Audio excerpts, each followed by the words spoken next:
Ang kwentong ito ay hango sa totoong buhay. Mula ito sa isa nating kabayan na itago na lamang natin sa pangalang Jeffrey. Taong 1990, Cebu. Natural kapag nakatira sa probinsya ang samot-saring nakasanayan na dapat sinusunod. Kabilang na dito ang paniniwala kapag maglalagay ng walis tingting sa likuran ng pintuan, imposibleng makapasok ang aswang sa tahanan.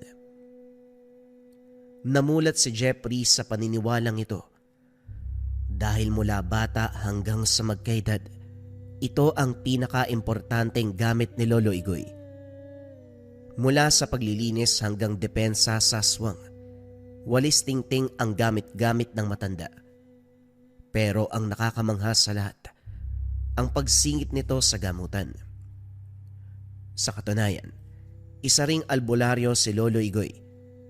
Hindi man maramihan ang nagpapakonsulta, kahit papano may naniniwala sa kakayahan. Sa taong ito, ilang pasyente ang lumapit na nakaranas ng yanggaw.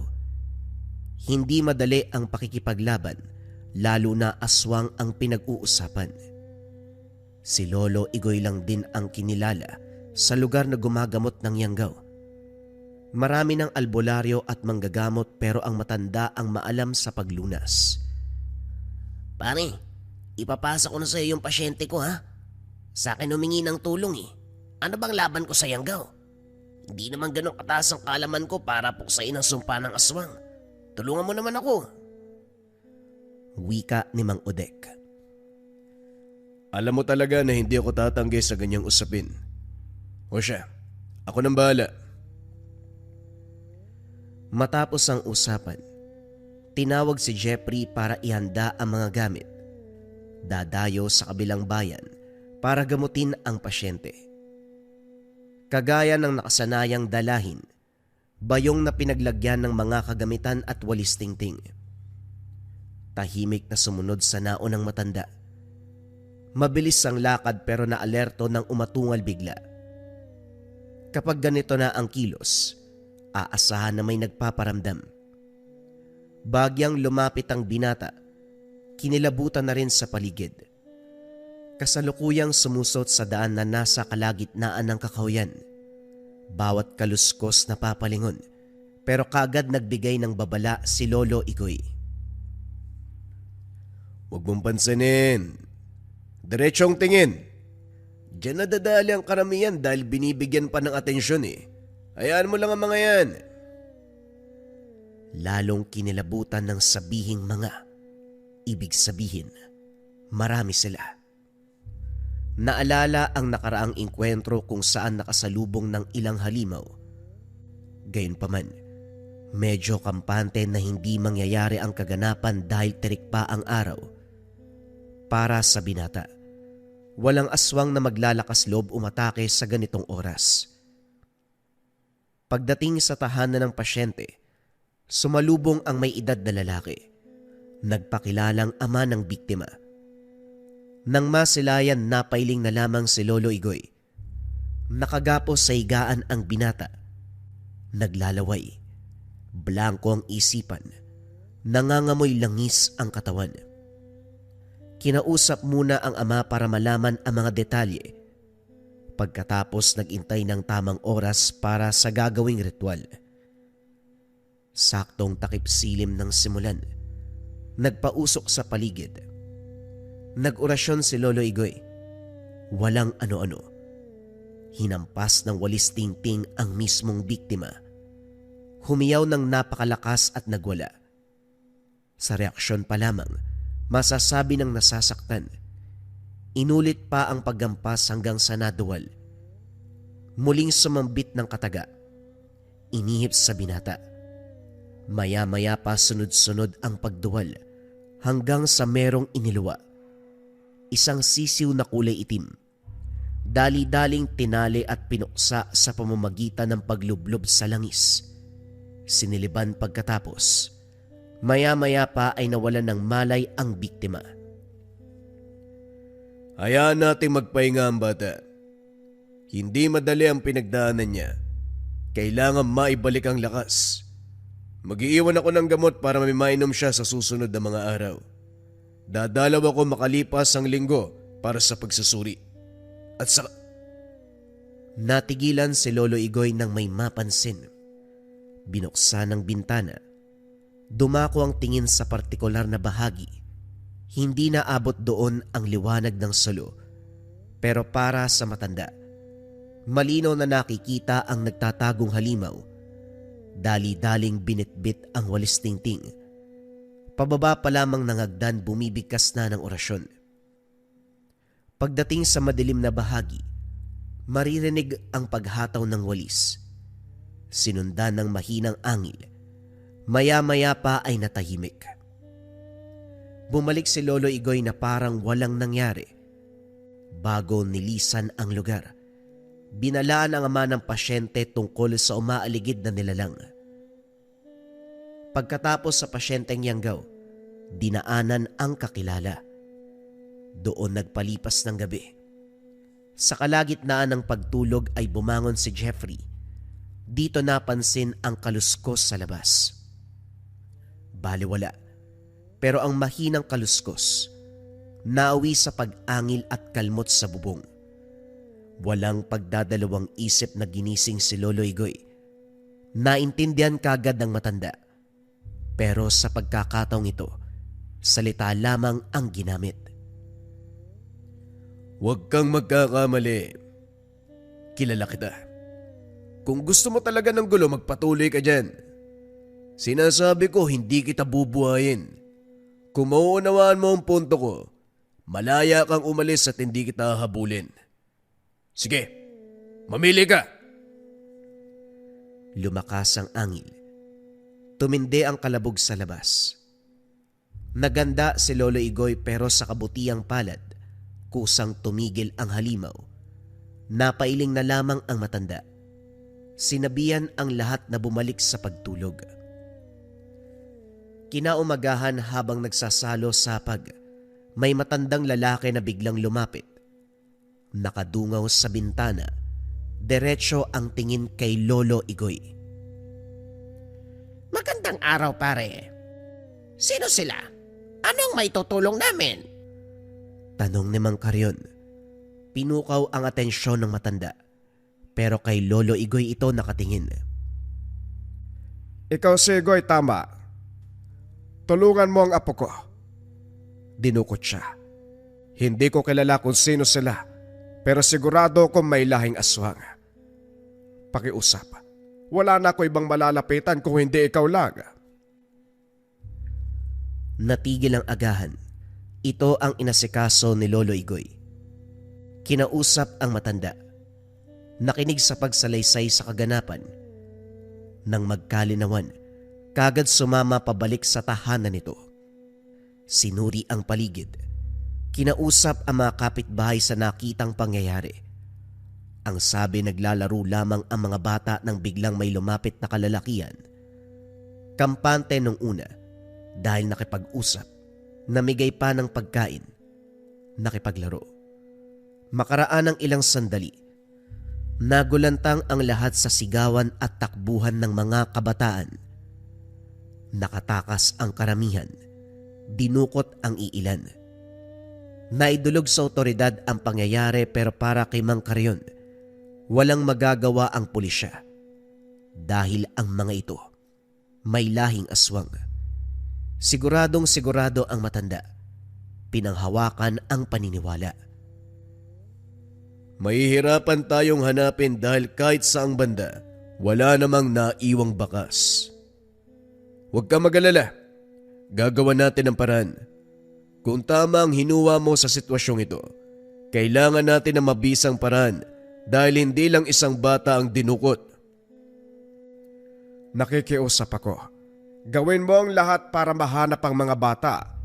Ang apo ko, nasawi ang mga magulang doon dahil na rin sa aswang. Tapos ngayon ang bata naman. Kawawa naman. O siya, kailangan na naming umalis. Magpatuloy ka rin sa pagmamasid sa lugar. Ano man ang mapansin, sabihin mo kagad sa akin. Gagawin ko ang lahat sa abot ng aking makakaya. Pagdating ng tahanan, parehong kaso ang sumalubong. Sumadya ang kakilala na nagmula sa kanilang bayan. Dinulog ang balita kay Lolo Igoy. Umaasa na makakakuha ng tulong. Maya-maya pa may dumating na naman. Ganon din ang problema.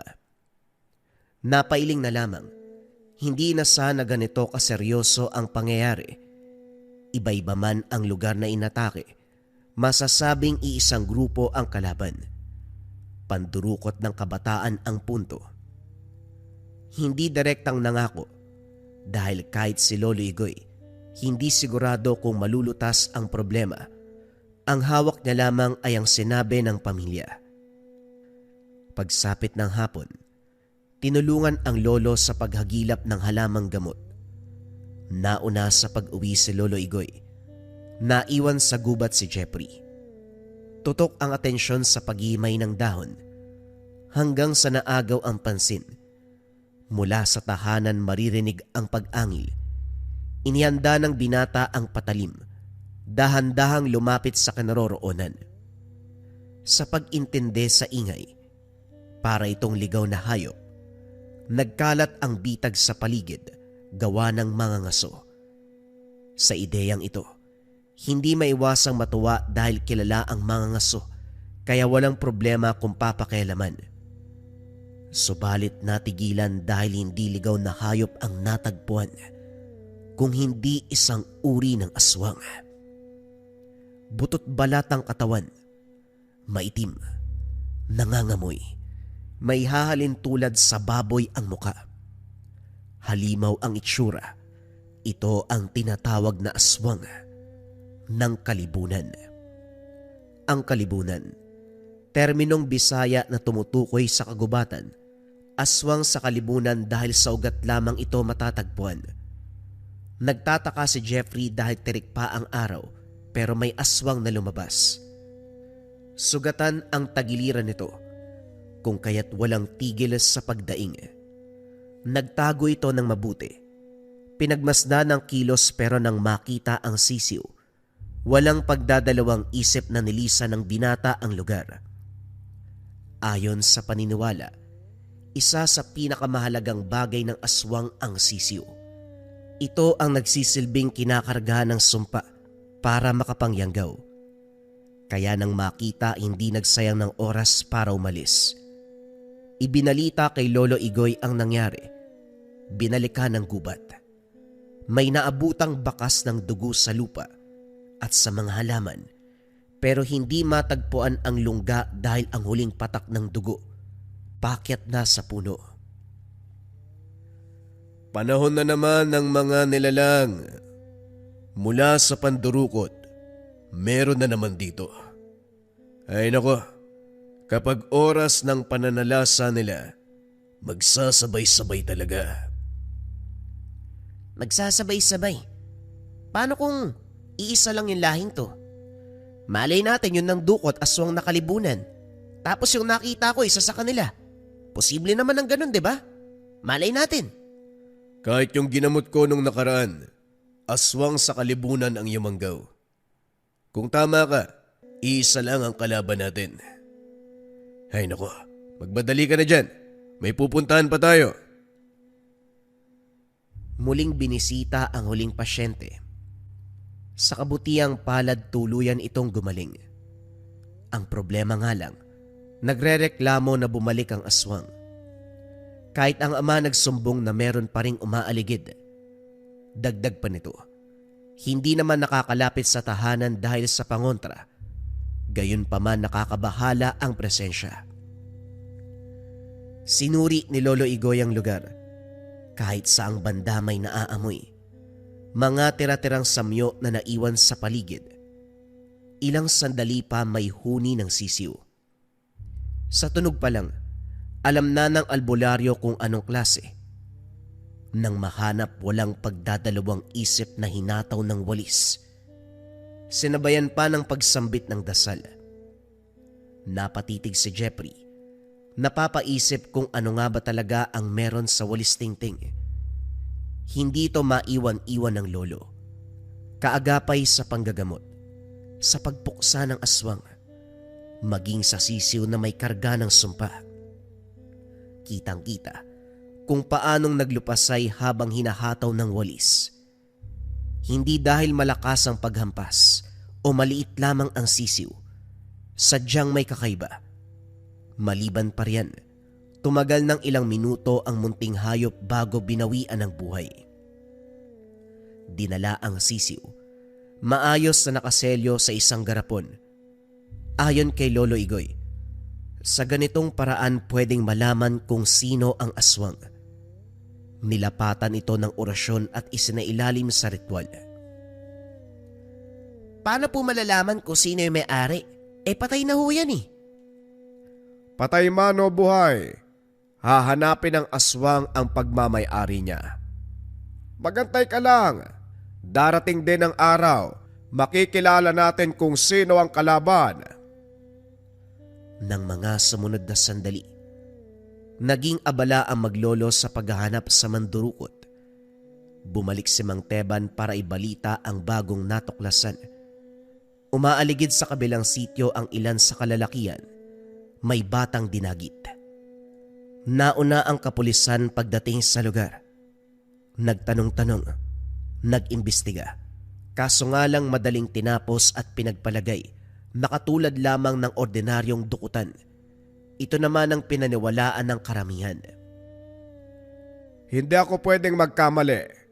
Yung dumukot sa apo ko, yun din ang kumuha sa bata rito. Kitang-kita ko.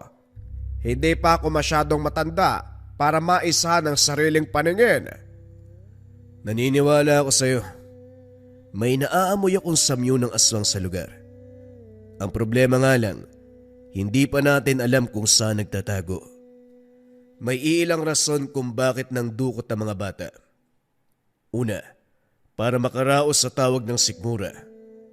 Pangalawa, para yang gawin upang magparami ng lahi. Nakailang pangako ka na, Igoy. Ang sabi mo gagawa ng paraan. Pero bakit hanggang ngayon wala ka namang ginagawa? Matyagang paghihintay ang hihilingin ko, pare. Pasensya ka na. Napabuntong hininga si Lolo Igoy. Nahimigan ang pagdududa ng matanda. Para makaiwas sa anumang sagutan, nagmamadali na lamang sa pag-alis. Huminto sa tabi ng daan. Napapaisip kung paano hagilapin ang kalaban. Si Jeffrey naman, nagmasid muna sa paligid. Hindi nagtagal nasipat ang kalalakian. Natunugan ng binata dahil nang mapatingin kay Lolo Igoy. Biglang nagbago ang kilos nila. Ang mabilisang pagakbang ay bumagal. Natigil ang daldalan. Nagdadalawang isip pang dumaan sa tapat ng kinalalagyan. Lumagpas ang mga ito. Pero nang tumapat, napalingon si Lolo Igoy. Magandang hapon sa inyo, mga iho. May tatanong lang sana. Pwede ba kayo makausap kahit ilang minuto? Natigilan ang mga ito. Ni hindi nag-abalang tumingin. Naghintay si Lolo Igoy pero imbis na paunlakan, kanya-kanya sa pagtakbo. Dito naghinala pero walang nagawa ng maglaho. Hindi na rin nagabala sa paghabol. Umuwi na para isagawa ang kasunod na hakbang sa nahuling sisiw. Nilapatan ng orasyon. Makalipas ang ilang sandali, nagbalik buhay. Mahaba-habang dasal ang kinarga. Pinakawalan at hinayaang maglakbay. Patuloy sa pagre-ritual si Lolo Igoy sa buong maghapon. At sa pagsapit ng gabi, nagulantang si Jeffrey nang bumalik ang sisiw. Sa pagkakataong ito, may nakasunod na aswang. Otomatikong kumilos si Lolo Igoy. Nilapatan ng orasyon ang walis tingting. Sinabuyan ng langis. Walang ano-ano hinataw ang aswang. Hindi pinatay. Ginawang bihag.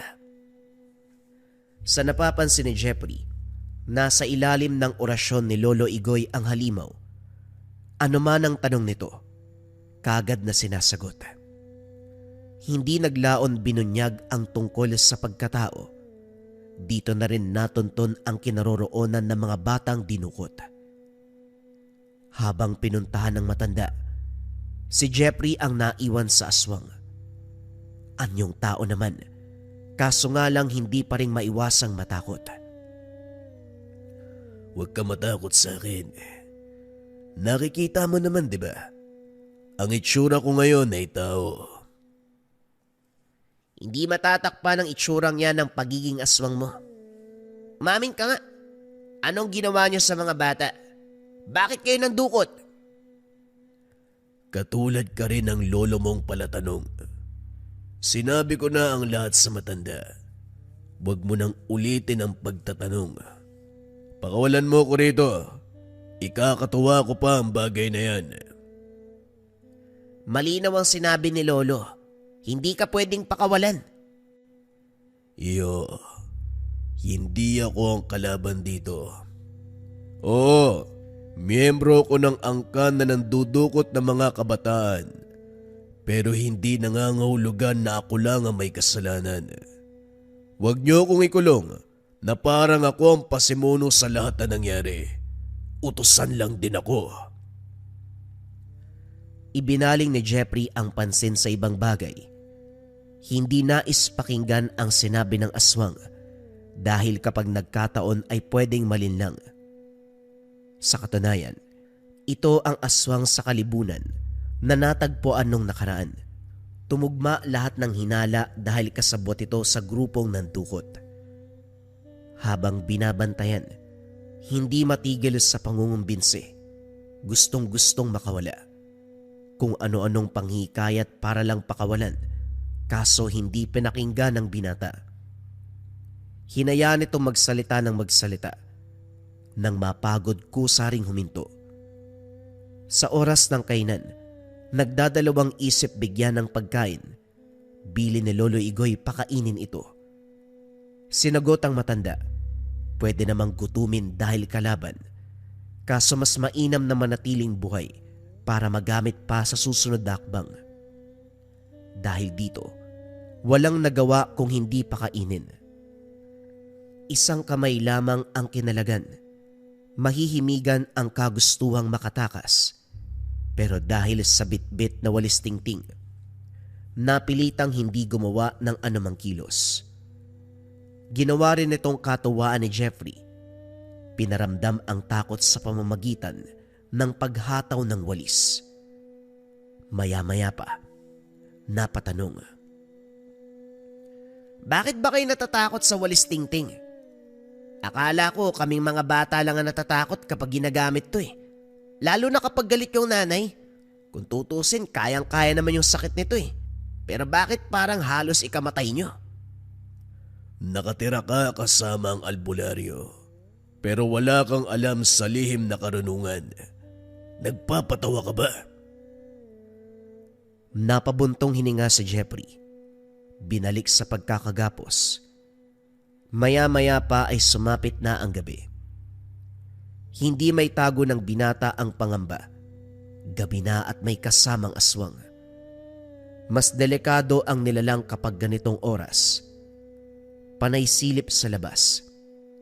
Nagbabaka sakaling makita si Lolo Igoy, pero walang senyales ng matanda. Hindi nagtagal, nagsimulang magwala si Danying. Umangil ng umangil. Kagad binitbit ang walis tingting. Binalaan na wag itong kumilos ng masama. Subalit umandar ang pagkaaswang. Maya-maya pa ay nagpalit ng anyo. Mabuti na lamang matibay ang lubid. Anumang pagwawala, hindi mapigtas ang tali. Lumayo ang binata na magsimulang tumalsik ang laway. Panay silip sa labas. Naghahanap ng kakilala pero wala ni isa ang duman. Maya-maya pa lumala ang pagwawala. Hindi na makapag-isip ng maayos si Jeffrey sa takot. Sa kabutiang palad, natanaw si Lolo Igoy. Dali-dali itong tinawag para ipaalam ang nangyayari. Otomatikong ginawa ng matanda ang dapat. Tumahimik ang aswang. At kung lakad ni Lolo Igoy ang pag-uusapan, sa awa ng Diyos nagligtas siya ng mga bata. Kaso kinakailangang gamutin dahil lahat ng mga ito ay may sumpa. Bago yun, nilipat sa mas pulidong kulungan ang bihag. Pinagkatiwala kay Mang Karyon. Isa-isang ginamot ni Lolo Igoy ang mga bata. Sa kabutiang palad na isalba ang buhay ng karamihan. Sa kasamaang palad naman, hindi nailigtas ang iilan. Nasawi matapos sinubukang lumaban, bangkay na ng maabutan. Inilihim din muna sa lahat lalo na sa pamilya ng mga biktima para maiwasan ang anumang hindi pagkakaunawaan. Lalo pa hindi naniwala ang mga ito na aswang ang dumukot sa mga bata. Lumipas ang ilang araw nang masiguradong ligtas na sa sumpa ang lahat, saka lang pinauwi. Bago yun, nilapatan ng orasyon para makalimutan ang lahat ng kaganapan, lalo na sa pagliligtas at panggagamot ng matanda. Pagkatapos sa mga kabataan, bihag naman ang inasikaso. Nakalaban ko ang iilan sa kauri mo, pero marami ang nakatakas sa kanila. Ilan ba kayong umaligid sa lugar? Ano ba talaga ang plano nyo? Nakita mo naman sila. Bakit mo pa ako kinakausap? Kagaya ng sinabi ko sa apo mo, utusan lang din ako. Kung may dapat bang managot dito, si Pedring yon. Pinutol kagad ni Danying nang masabi ang lahing hindi dapat. Hindi nakaligtas sa usisa ni Lolo Igoy. Walang nagawa kung hindi aminin ang katotohanan. Habang nakikinig, hindi makapaniwala si Jeffrey na parang sindikato lang ang galawan ng mga ito. Nagpaplano ng pangdurukot para maparami ang lahi. Ang iba sa biktima ay kinakain ng laman. Ang tira ng katawan ay napunta sa hukay. Sinusunog para walang ebidensya o hindi kaya binibigay sa kapwa aswang na kumakain ng ibang parte. Masyadong brutal kung papakinggan, pero ito mismo ang kinumpisal ng aswang. Bihag pa rin si Danying, walang balak na pakawalan. Bantay sarado ni Mang Karyon habang si Lolo Igoy abala sa paghahanap sa kasama nitong nakatakas. Ang mga gubat sa malapit ay tinaniman ng pangontra. Hindi naglaon may nagkamali. Nadagdagan ang proseso. Makikita sa reaksyon ni Danying na kilala ang bagong bihag. May palim na senyas pero kagad naintindihan ni Lolo Igoy. Nang usisain walang nagawa kung hindi magsalita. Ang plano ng grupo lisanin ang lugar bago mabisto. Lumuwas sa ibang lugar. Pero itong si Lito, hinanap ang kapatid. Walang iba kung hindi si Danying. Pare, tatapatin kita. Kahit mababang uri ang mga yan, hindi maikakaila ang lakas. Alam mo rin, isa kong ordinaryong tao na babahala sa mangyayari. Sa tingin mo ba papabayaan kita? Naisip ko na ang sitwasyon mo bago ko dalhin ang mga yan. Ipapakiusap ko lang na bantayan mo muna habang hindi ko pa nahanap ang iba. Balak mo bang hulihin ang lahat? Saan mo naman ilalagay? Dalawa pa nga lang yan, natatakot na ako eh. Paano kung malaman ng mga kapitbahay? Pag inalaan pa ako. Alam mo naman, hindi naniniwala ang mga yan sa aswang-aswang. Naisip ko na rin yan. Nilapatan ko ng sabulag ang tahanan, kaya kahit ano pang sigaw o pag-angil, walang makakarinig. Sa tahanan nito nagpalipas ng gabi. Maya-maya pa dumating si Mang Teban. Nagdala ng lambanog bilang pasasalamat sa pagligtas sa apo. Nagtaka si Lolo Igoy dahil sa pagkakatanda. Nilapatan ng orasyon ang mga bata para walang maalala. Sino pa nga bang makakatulong kapag ganito na ang usapin? Alam mong ikaw yon, paring Igoy. Pero maiba ko. Halina muna kayo. Mag-inuman tayo. Isinantabi ang problema. Ginugol ang oras sa pagsasaya. Tagay ng tagay ang matatanda. Samantalang tahimik naman na nakaiga si Jeffrey. Hindi magawang matulog sa ingay ng mga lasing. Hindi naglaon lumikha ng ingay ang silong. May tagong kwarto kung saan nakakulong ang mga aswang. Binitbit ang walis tingting. Nagmamadali sa pagbaba. Naabutan ang mga ito na nagwawala. Kaagad tumahimik ng masilayan ang walis tingting. Kaunti na lang ang kulang, papatayin talaga kita. Naiinis na ako sa walis na yan eh. Ikaw ka mong wawalisin ko. Isang ingay nyo pa. Hahatawin ko kayo nito. Kung gusto nyong mabuhay, manahimik kayo. Wala namang balak si Lolo na ikulong kayo dito habang buhay. Papakawalan din kayo. Hindi sumasagot ang mga ito. Pero makikita sa muka na nabuhayan ng pag-asa. Kinabukasan dumayo sa bayan para mamili ng langis. Kinuha lamang ito ni Lolo Igoy sa kakilalang albularyo. Mas mabisa ang gamit nito kung kaya't nakikisuyo. Hindi pera ang binayad kung hindi mga likang gamot. Habang abala sa pakikipag-usap, sinamantala ni Jeffrey ang pagkakataon. Naglakbay sa kabaan ng perya. Napako ang tingin sa kumpulan ng mga bata. Dinumog ang palabunutan. Iba't ibang kulay ng sisiw ang umiingganyo sa mga paslit.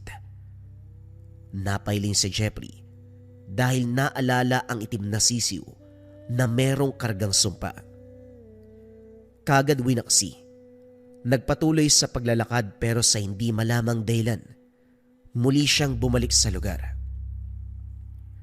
Nagunahan ang mga bata sa pagbunot. Swerte ang ilan, malas naman ang karamihan. Habang nanonood, pasimpleng nagtanong si Jeffrey. Talaga bang sisiw yan? Baka mamaya may sumpa yan ha?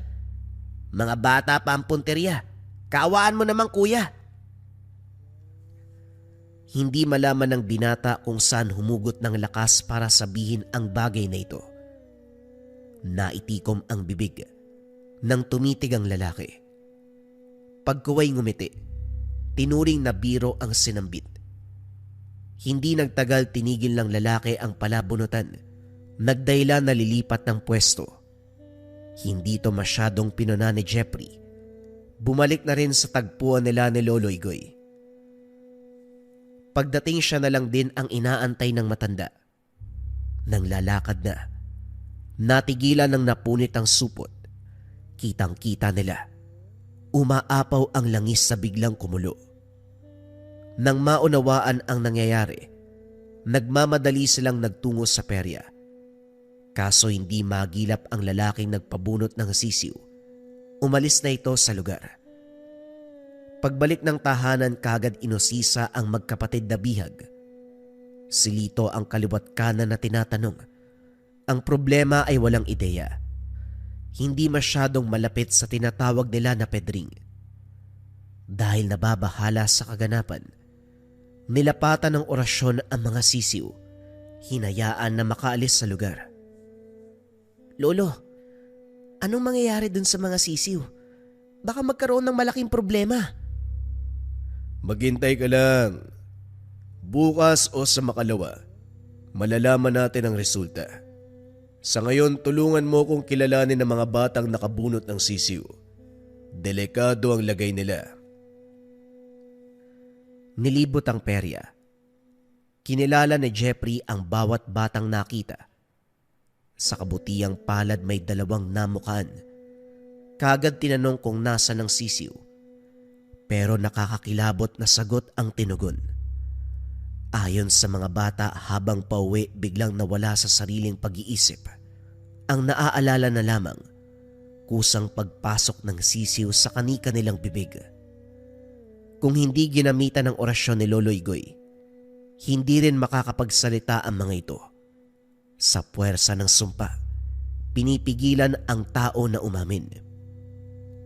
Palihim na ginamit ni Lolo Igoy ang mga bata. Napayapa si Lolo Igoy nang buhay ang sisiw ng mailuwa. dinala sa tahanan, kinarga ng sumpa at pinatakas, kagaya sa magkapatid na Danying at Lito. Habang inaantay ang pagbabalik, dinayo ni Lolo Igoy ang dating pasyente. Sa paglalakad para marating ang bawat baryo, napansin na may naliligaw na sisiw. Nasa tabing daan at sa tuwing nasa malapitan kagad maglalaho. Gayunpaman, natukoy kung anong klase ng hayop ang mga ito. Pagdating sa huling pasyente, muling natigilan dahil malakas ang presensya ng aswang. Palihim na sinuri ang paligid subalit walang makita. Nagpa siyang magpalipas ng gabi para magkaalaman. Sa kwartong tinutulugan, nakaharap sa malawak na lote ang bintana. Nakasilip si Lolo Igoy sa mahabang oras habang sumasambit ng orasyon. Maya-maya pa pinatay ang gasera, inihanda na rin ang walis tingting. Si Jeffrey na naguguluhan sa nangyayari, hindi maiwasang sumilip. Mula sa unhan, tanaw ang iilang anino ng tao. Habang humahakbang nagbago ang anyo, gumagapang sila, isa-isang naglaho. Mukhang nasa tamang lugar tayo, Apo. Nasa malapit ang kalaban. Pero, paano niyo po nalaman? Malay natin dumaan lang ang mga yon. Kabilang sa mga yon si Danying, pati na rin si Lito. Bitbitin mo ang mga gamit dahil uuwi na tayo. Nag-iwan lamang ng sulat sa may-ari ng tahanan. Nagmamadali sa pagbaybay ng daanan ang maglolo. Sa bakuran ng bahay naabutan ang iilan sa mga nilalang. Kasama sina Danying at Lito. Natukoy kagad ni Lolo Igoy ang kaganapan sa lakad ng mga ito sa isang tingin. Maya-maya pa nilapatan ng orasyon at hinataw ng walis tingting. Hindi nagtagal bumulagta ang mga ito. Nagunahan sa pag-agos ang dugo mula sa latay ng walis. Sinama na rin ang magkapatid. Sumunod si Mang Carrion na siyang nagligpit ng mga bangkay. Kinaumagahan umalis si Lolo Igoy. Hindi pinasama si Jeffrey, kaya inabalan na lamang ng binata ang sarili sa pagtulong kay Mang Carrion. Inayos ang libingan, siniguradong hindi mahahalata ang lugar. Sa kalagitnaan, napansin ang pagbahing ng matanda. May kasamang dugo kaya nabahala. Dinala sa tahanan, binigyan ng paunang lunas, pero sa puntong ito nag-iiba si Mang Carrion. Nangihina na, para bang anumang oras pwedeng bawian ang buhay. Pinagpahinga ito at oras-oras sinusuri ang kalagayan. Maya-maya pa dumating si Mang Teban. Sa hindi inaasahan, nawalan ng malay. Naguguluhan ang binata sa gagawin. Sa kabutiang palad nakabalik si Lolo Igoy. Inuna ang kapakanan ng matatanda bago pinag-usapan ang nangyari sa lakad. Hindi madali ang pagpunta ko sa lungga ng kalaban. Wala na sila roon pero may nakausap akong tao. Isang manggagamot na matagal nang nagmamasid. Natuwa nang makita akong tinugis sa mga yon. May binahagi siya eh. Hindi lang ang mga bata ang niyanggaw ng mga ito. Lumalapit din sa may edad para mawaan. Kakaiba ang pamamaraan dahil idinadaan sa isang sakit. Huwag ka rin sanang mabibigla. Etong si Teban at Carrion, isa sa mga biktima. Sa sobrang abala ko, hindi ko napalayan na pati ang malalapit na kaibigan ay nahawaan na. Hindi naman ginusto ang nangyari, kaya wag niyo pong sisihin ang sarili niyo. Balang araw, mananagot din yung may pakana ng lahat ng yan. Nang mga sumunod na araw naging abala sa panggagamot si Lolo Igoy. Lahat ng pasyente ay may kinalaman sa pambibiktima ng aswang. May sugatan gawa ng kalmot. May yanggaw. Kabilang na rin dito sina Mang Teban at Mang Carrion. Naguguluhan dahil siguradong naalis ang sumpa sa mga ito, pero bumabalik ang sintomas. Tinignan ko may ibang karamdaman ngunit wala na. 10 oras nang matapos ang panggagamot sa mga pasyente. Hindi magawang makapagpahinga dahil nasa tahanan ni Mang Teban at Mang Karyon. Inihanda ang mga gamot para sa muling pagsusuri. Lumabas sandali para kunin ang iba pang gamit. Pagbalik, laking gulat dahil isa-isang nalagutan ng hininga. Hindi napigilan ang pangyayari. Nahuli si Lolo Igoy. Hinabol ang pinagbula nang mapansin ang bakas sa hangin. Hindi nagtagal nasipat ang isang lalaki. May takip ang muka, kaya hindi namukaan. Nagpakawala ng orasyon si Lolo Igoy. Handa na sanang sumugod kaso umatake ang hindi mabilang ng mga sisiw. Naguguluhan ang matanda kung saan nanggaling. Bigla na lang itong lumitaw. Sa sobrang dami para itong kumpol ng bubuyog. Lumaban si Lolo Igoy pero naging maingat sa bawat galaw. Kaunting mali lang ay pwede siyang mawaan ng sumpa. Sa paglatay ng walis tingting, marami ang bumulagta. Kaso nga lang magbabalik buhay sa kasusugod. Maging ang albularyo natatakot para sa sarili. Hindi na kasi madadaan sa orasyon o hataw ng sandata. Sa kabutiang palad na alerto si Jeffrey sa sigaw ng matanda. Nang makita ang mga sisiw, walang pagdadalawang isip sa pagbitbit ng gasolina. Sinunog ang lugar. Sa awa ng Diyos tumalima sa apoy ang mga nilalang. Nasunog ang iilan pero marami ang nakatakas. Nako, hinay-hinay sapoy. Kung makasaboy ng gasolina parang lilitsyonin mo ako Ayos din ang ginawa mo. Naitaboy ang mga peste. Yung lalaki nakita mo ba?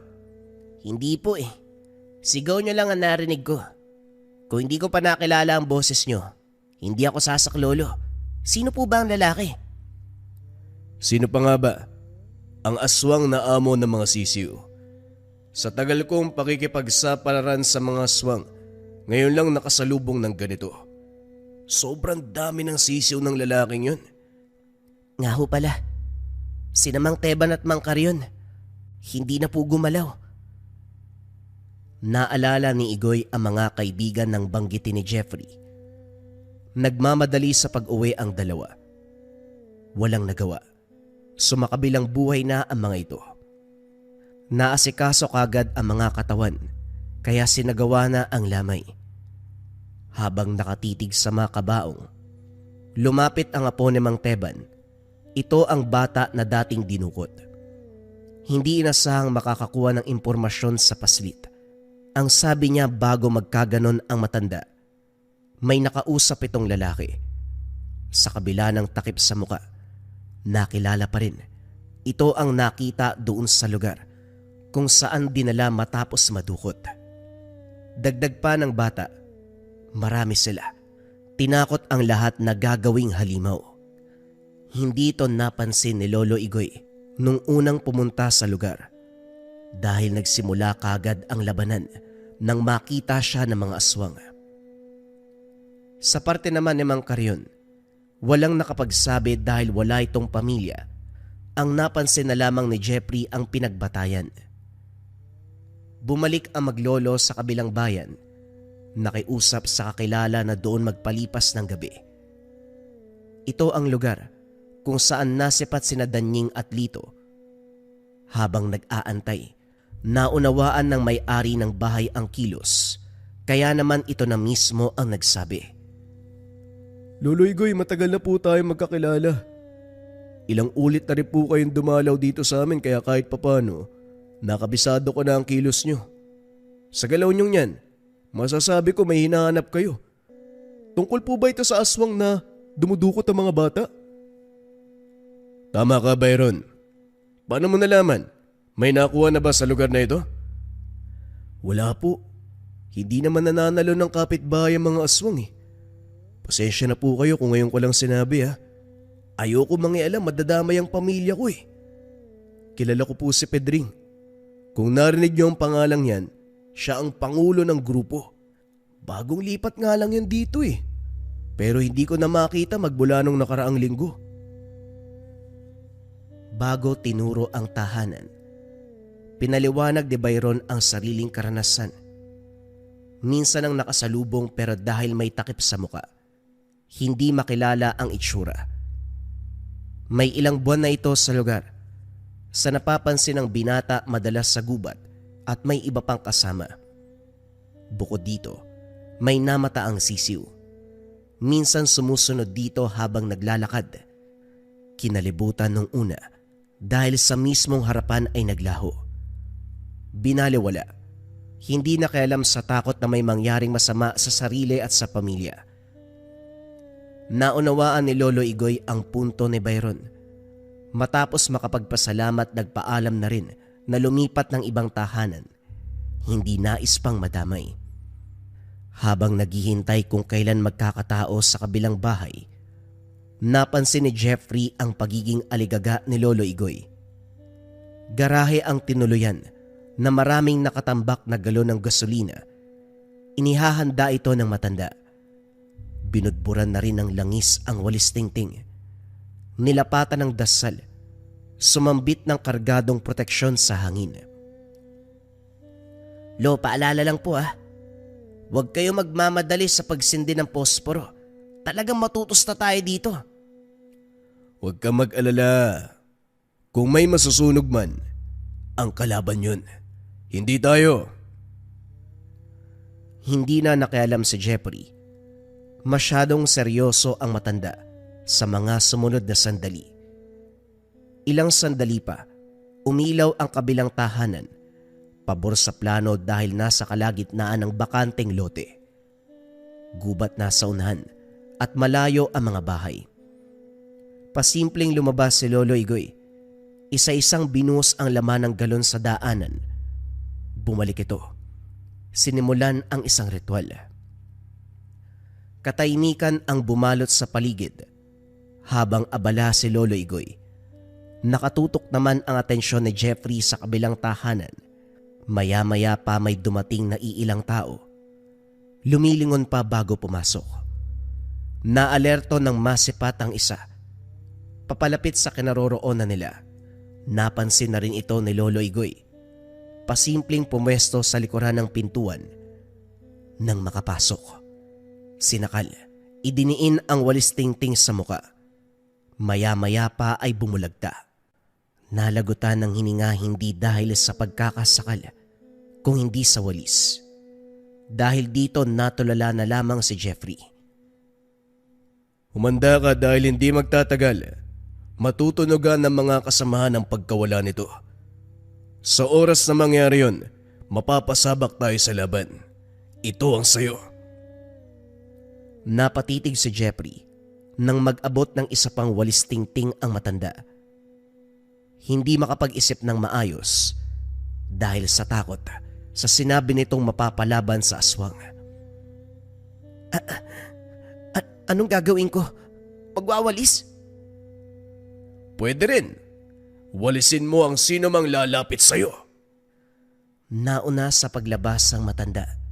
Hindi nagtagal naglabasa na ang nasa kabilang tahanan.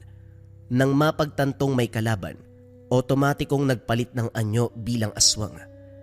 Sabay ang pagsugod pero lahat na kontra ni Lolo Igoy. Hataw ng hataw gamit ang walis tingting. Bawat latay ay siya namang pagsigaw ng aswang. Hindi naglaon na puksa ang mga ito. Nakabulagtang nangisay. Gayunpaman hindi pa rin tapos ang laban. Hindi na ako magtataka kung paano mo kami natunton. Palagi na lang.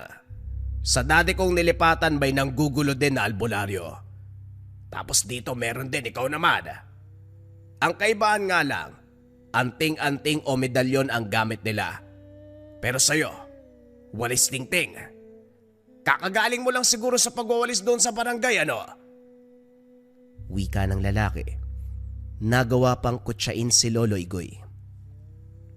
Tama ka. Nagwalis ako pero hindi daon o dumi. Mga tauhan mong winalis ko. Tignan mo sila, nakabulagta na. Siguradong tatabi ka sa kanila maya-maya lang. Hindi na rin natin papabain dahil ilang araw na akong habol ng habol sa inyo. Umabot na nga siguro ng buwan eh. Mula sa pandudukot hanggang sa paghawa sa mga may edad. Nagpaparami talaga kayo ano? Ha? Pedring? Mapapansin ang reaksyon ng lalaki nang sambitin ni Lolo Igoy ang pangalan. Gayunpaman, hindi pa rin ito nilantad ang itsura. Hindi nagtagal nagkasubukan. Sa mga unang sandali, masasabing pantay ang lakas. Naiilagan ang bawat atake. Wala ni isang tinamaan. Nagsasabayan ang bawat galaw.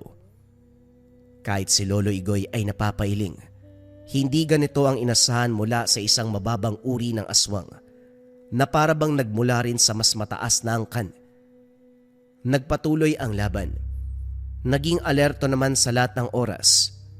Hindi nagtagal, nagawa ding kabisaduhin ang galaw ng kalaban. Maya-maya pa, lihim na sinabayan ng dasal ang paghambalos ng walis. Hangin man ang tinatamaan, lumulusot ito at dumadaplis kay Pedring. Mapapansin ang pagtigil. Nanlaki ang mga matang tumitig. Oh, bakit parang nangangatay ka sa tingin na yan?